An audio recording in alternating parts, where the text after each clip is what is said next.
இன்றைய தினம் சட்டமன்றத்தில் 0 ஹவரில் விவசாயியுடைய முக்கிய பிரச்சனையை அரசினுடைய கவனத்திற்கு கொண்டு வருவதற்கு மாண்பு பேரவைத் தலைவரிடத்தில் அனுமதி கேட்டேன்.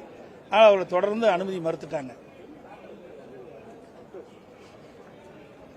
இன்றைக்கு தமிழகத்தில் கோவை, திருப்பூர், நாமக்கல், ஈரோடு, விழுப்புரம், தமிழகம் முழுவதும் பல மாவட்டங்களில் கறிக்கோழி வளர்ப்பு பண்ணை நடத்தி வர்றாங்க. இதில் சுமார் 40,000 விவசாயிகள் இந்த கறிக்கோழி வளர்ப்பு பணியில் ஈடுபட்டிருக்கிறாங்க. இதில் சுமார் 5 லட்சம் பேர் தொழிலாளர்கள் பணியாற்றி வருகிறார்கள். இது ஒரு முக்கிய தொழிலாக கருதப்படுகின்றது.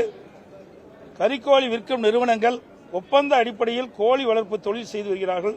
கிலோ ஒன்றுக்கு 6.50 ரூபாய் அவர்களுக்கு வளர்ப்பு கூலியாக வழங்கிட்டு இருக்காங்க.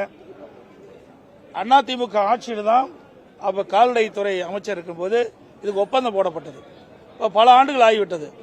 இப்போ கோழி குஞ்சு, கோழி வளர்ப்பு தீவனத்தை நிறுவனங்கள் வழங்கியிருது. ஆனால்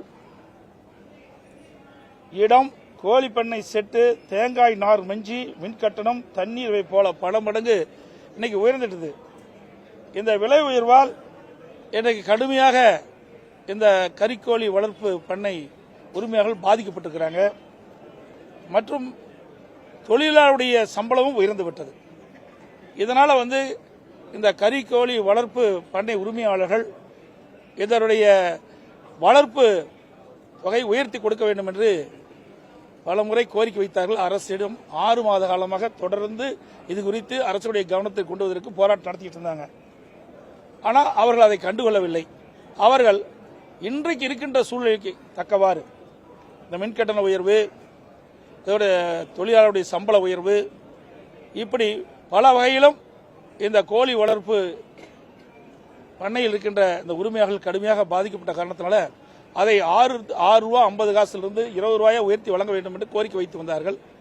இது குறித்து அரசுடைய கவனத்துக்கு கொண்டாந்தாங்க. அரசு 7/1/2026 மற்றும் 21/1/2026 முத்தரப்பு பேச்சுவார்த்தை நடத்தப்படும் என்ற அறிவிப்பை கொடுத்துவிட்டு முத்தரப்பு பேச்சுவார்த்தையை நடத்தல, நிராகரிச்சிட்டாங்க. இதில் சுமார் 40,000 விவசாய குடும்பங்கள் இதில் பாதிப்புக்குள்ளாகிறாங்க. 5 லட்சம் தொழிலாளர்கள் ஈடுபட்டிருக்காங்க. ஆனால் அரசு வேண்டுமென்றே திட்டமிட்டு இந்த கறிக்கோழி வாங்குகின்ற நிறுவனங்களுக்கு சாதகமாக செயல்பட்டு வருகிறது. அதுதான் இப்ப தெளிவாக வருது. ஏன்னா இன்றைக்கு இருக்கின்ற சூழ்நிலைக்கு தக்கவாறு இவர்களுடைய கூலி உயர்வை, அந்த கோழி வளர்ப்பு செலவு அதிகரித்த காரணத்தினால அந்த கோழி வளர்ப்புக்கு எவ்வளவு செலவு உயர்ந்திருக்கோ அதற்கு ஏற்றவாறு அவர் உயர்ந்து கொடுக்க வேண்டும் என்றுதான் அவருடைய கோரிக்கை. இதை 0 ஹவரில் நான் கொண்டு வந்தேன். இதை கூட பேசுவதற்கு இந்த அரசாங்கம் அனுமதிக்கல. எந்த அளவுக்கு இந்த அரசாங்கம் சர்வாதிகார போக்கை கடைபிடிக்கும் என்பது இது தெரியுது. இன்னொன்று, சிக்கன் குனியா இன்னைக்கு எல்லா பத்திரிகைகளும் வந்திருக்குது, ஊடகத்திலையும் வந்திருக்குது. இந்த அரசாங்கம் பொறுப்பேற்றதிலிருந்து இந்த கொசு ஒழிப்பில் அக்கறை செலுத்துதில்லை. இந்த கொசுனால தான் பல நோய்கள் மக்களுக்கு தாக்கப்படுகிறது.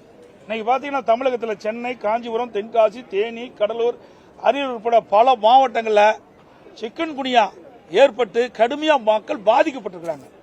அந்த பாதிப்புக்குள்ளான மக்களுக்கு ஆங்காங்கே முகாம்கள் நடத்தி யாரெல்லாம் பாதிக்கப்பட்டார்களோ அவர்களெல்லாம் என்னென்ன அறிகுறி இருக்கின்றதோ அதன் மூலமாக அந்த முகாமிலே அவர்கள் சிகிச்சை பெறுவதற்கான நடவடிக்கை இந்த அரசு எடுக்க வேண்டும் என்று அதுவும் நான் 0 ஹவரில் எழுப்பதாக இருந்தோம். அதுக்கு அனுமதி கொடுக்கல.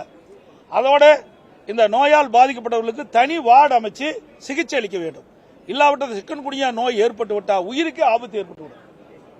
இதையெல்லாம் அரசுடைய கவனத்திற்கு கொண்டு வர வேண்டும் என்ற ஒரு நல்ல நோக்கத்தோடு பிரதான எதிர்க்கட்சி என்ற முறையில் நாங்கள் அனுமதி கேட்டோம். அனுமதி மறுக்கப்பட்டு விட்டது. அதனால் நாங்கள் வெளியிடப்பு செய்திருக்கோம். பிளே ஸ்டோர் மற்றும் ஆப் ஸ்டோரில் இருந்து பாலிமர் செயலியை QR கோடு மூலம் பதிவிறக்கம் செய்யுங்கள். செய்திகளை உடனுக்குடன் பெறுங்கள்.